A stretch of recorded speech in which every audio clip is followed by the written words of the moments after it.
Y nos acompañan en estos minutos dos de las integrantes del colectivo COVID persistente en Asturias para explicarnos qué es, a grandes rasgos, la COVID persistente. Virginia Martínez, ¿qué tal? Buenas tardes. Hola, buenas tardes. Bienvenida esta buena tarde. Cristina Pérez, ¿qué tal? Buenas tardes. Hola, buenas tardes. Bueno, bienvenidas. El COVID persistente, ¿qué es? ¿Qué pasa con el COVID persistente? Se considera COVID persistente cuando a partir de las 2-3 semanas, ¿vale? Una persona no se recupera de los síntomas que ha tenido. Hay que matificar que no es lo mismo la gente que tiene secuelas de la enfermedad aguda por haber estado en UCI, por ejemplo, de lo que es el COVID persistente en sí. Una persona puede tener secuelas por haber estado ingresado y luego seguir con COVID persistente.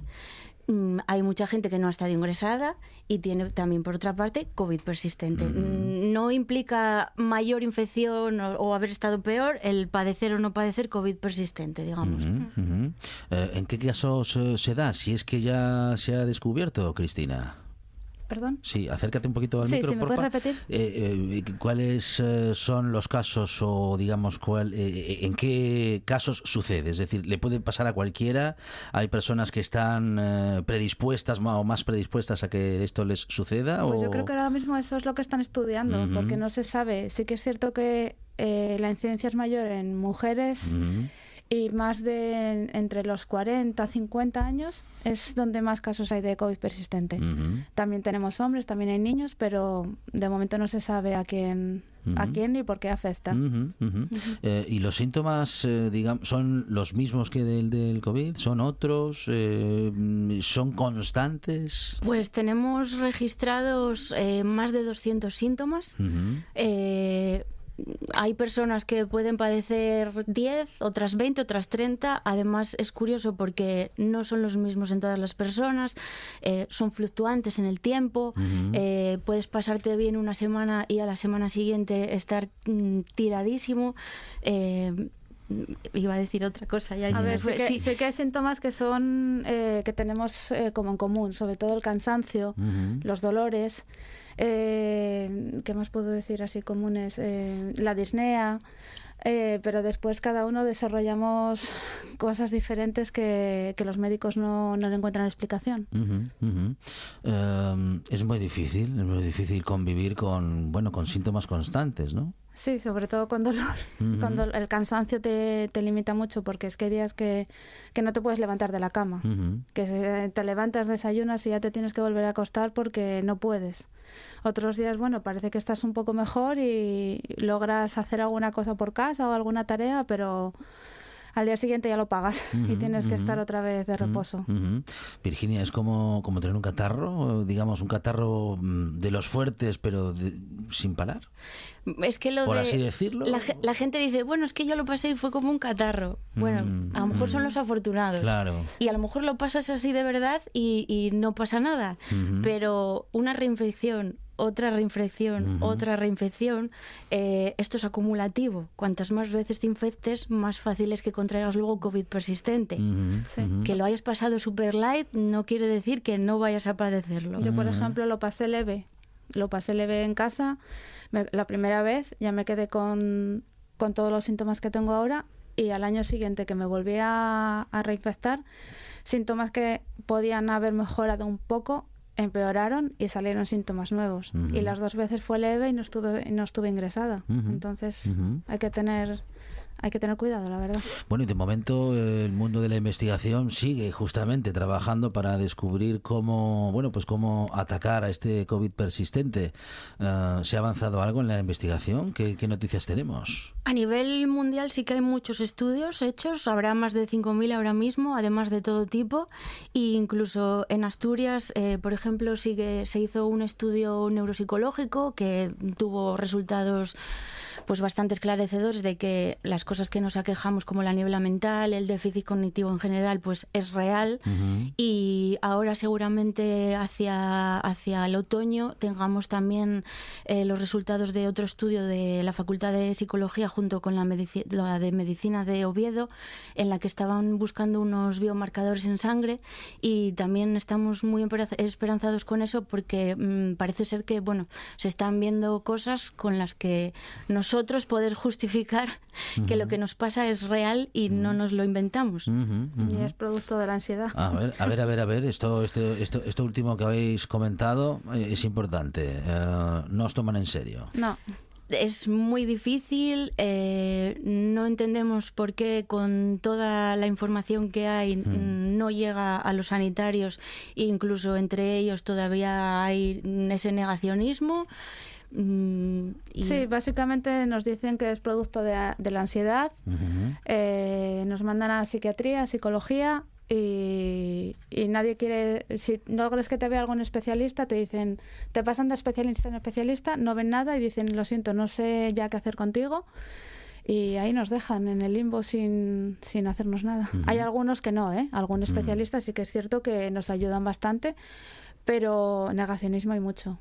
Claro, porque los síntomas están, se sienten, los describes, vamos, el malestar físico que describís, evidentemente lo sentís, pero claro, son síntomas, digamos, que no, por decir, que no se hacen evidentes ni en un análisis de sangre, ni en ninguna de estas pruebas, ¿no?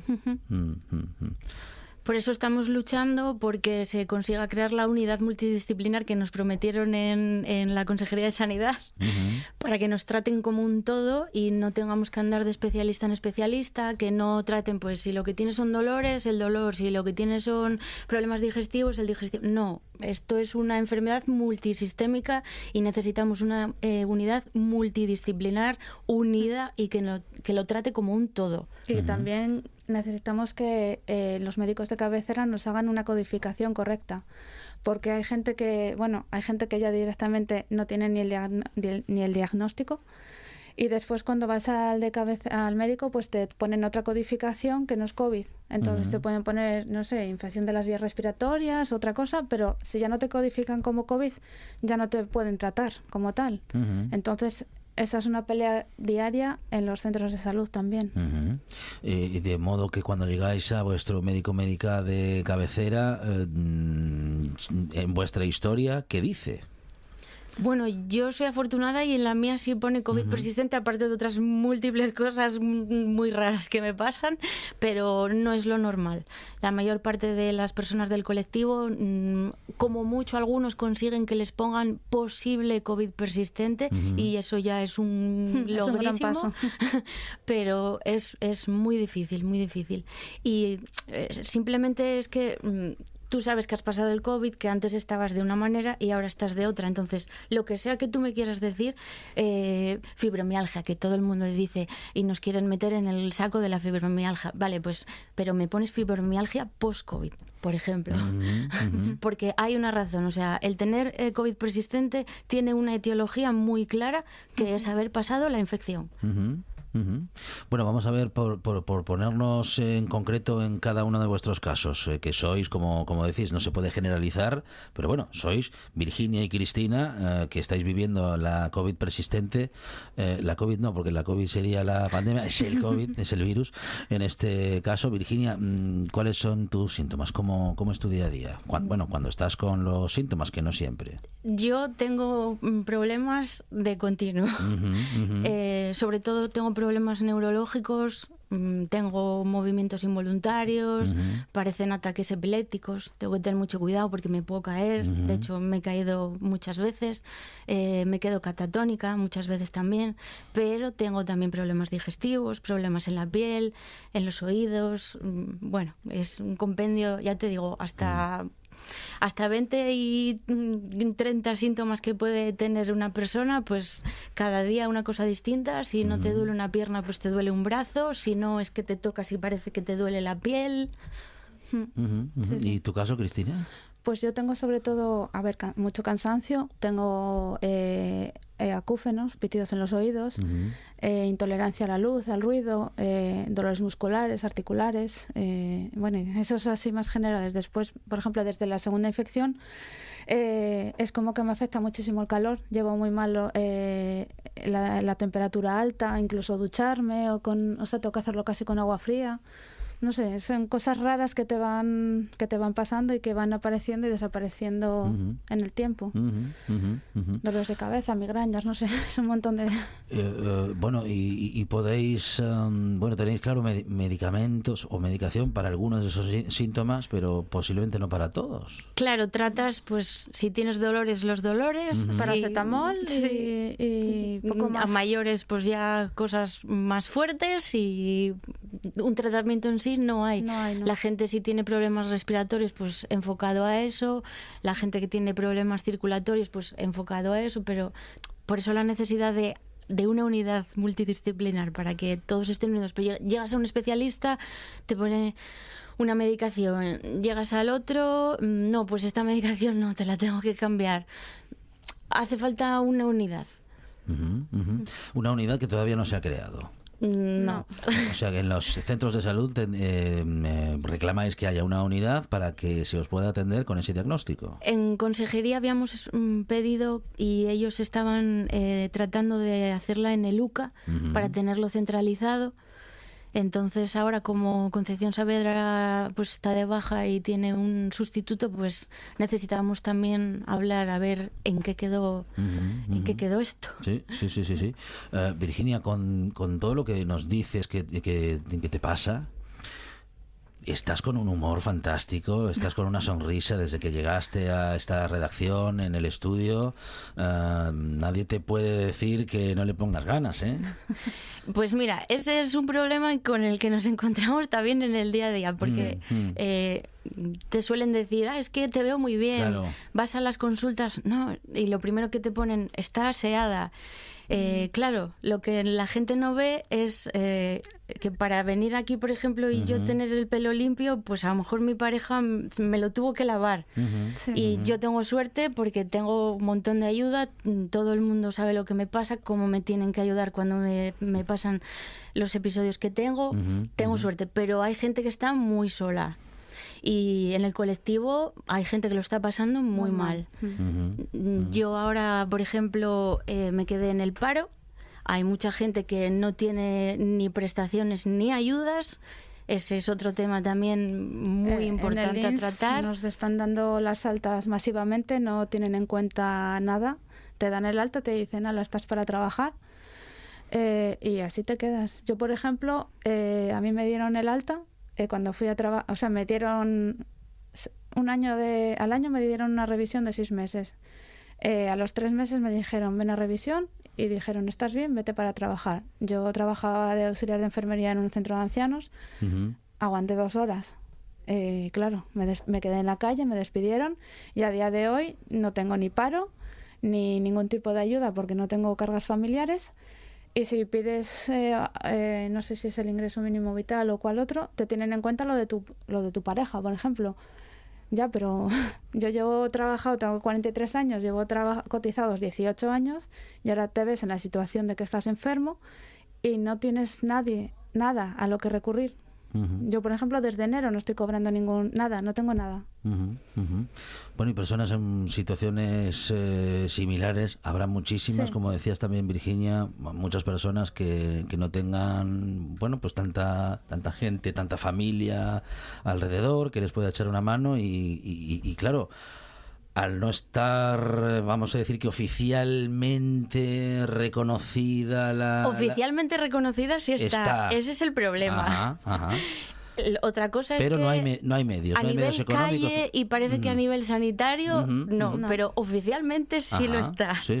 Tiene su codificación como cualquier otra enfermedad, sí. A nivel mundial, a nivel de España, a nivel de Asturias y a todos los niveles.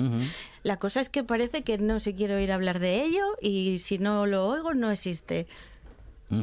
Estáis organizadas, bueno, en este colectivo. ¿Esto ya es una asociación? ¿Esto ya funciona? ¿Todavía no? De momento...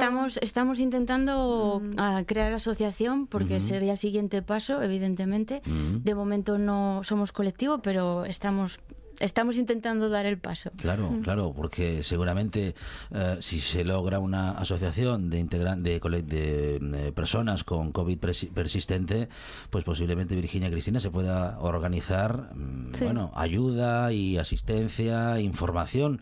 Vosotras que tenéis toda la información que se puede tener, aunque hay muchas incógnitas todavía, ¿no? Pero bueno, hay... En el colectivo ahora mismo hay casi 300 personas. Cada vez la verdad que nos dais voz, quien sea, siempre aparece gente nueva porque se siente identificada, porque antes a lo mejor no se atrevía. Siempre se ponen en contacto personas nuevas. Y la verdad está muy bien porque, mira, tenemos el grupo de apoyo en el WhatsApp. En uno damos información y en otro pues estamos X personas y sí que es cierto que hablamos todos los días, nos apoyamos unos a otros. Hay gente que lo está pasando peor, intentas animar, a veces intentamos cuando la salud nos deja, intentamos quedar para tomar un cafetín y intentar ir conociéndonos las caras también. Pero sí que es cierto que después de 4 años pues es como que ya vamos haciendo una pequeña familia en el grupo y yo soy el único lugar donde me siento comprendida con la enfermedad, la verdad. ¿Qué pedimos, Virginia? ¿Qué pedimos, Cristina? ¿Qué necesitáis? Necesitamos lo primero que la codificación se haga correctamente, porque es la base. Si te reconocen bien la enfermedad y se crea la unidad esta especial, podrás acceder a ella. Que no nos estigmaticen más, que se forme a los sanitarios.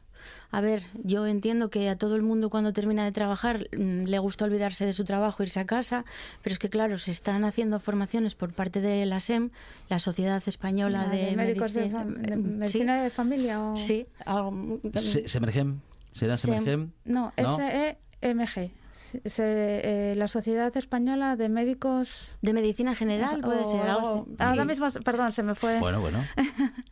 Pues ellos hacen formaciones de continuo. Que fueron los que sacaron la guía clínica de cómo de atención, o sea, la de los síntomas y también, sí, la de los síntomas, que creo que ahora van a sacar una revisión.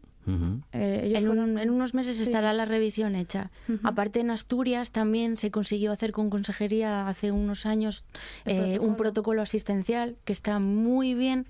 Pero que nadie cumple. No ha llegado a nadie, no sabemos la razón. No, los médicos no lo conocen. Tú vas, se lo enseñas y dices, a mí, por ejemplo, la mía me dijo, déjame ver esto que yo no lo sabía de ello. Les informamos más a veces nosotros a ellos que ellos a nosotros. Pone mucho que hacer, mucho por lo que trabajar, como nos han contado Virginia Martínez y Cristina Pérez, integrantes del colectivo COVID persistente en Asturias. Nos han explicado muy bien cómo es su día a día, qué necesitan, qué exigen y qué tenemos que también exigir como sociedad en general para que todas aquellas personas que sufren pues de esta enfermedad, es una enfermedad, ¿no? La podemos ya considerar así, que sufren esta enfermedad y sus síntomas, pues que tengan la atención que todos necesitamos y merecemos y que, pues estamos prácticamente hablando de una nueva enfermedad que ha surgido a partir del COVID en el 2020 y, pues deberíamos haber avanzado un poquito más. Ojalá que podamos hacerlo y hacerlo a mayor velocidad y que esa organización como asociación que avance y que se pueda concretar cuanto antes.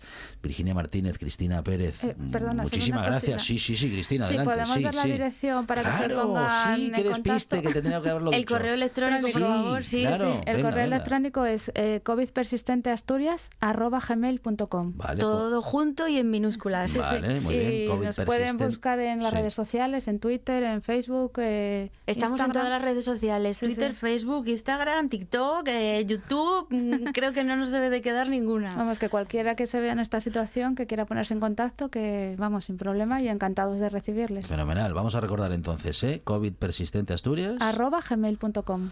Virginia Martínez, Cristina Pérez, muchísimas gracias. A vosotros. Esto es RPA.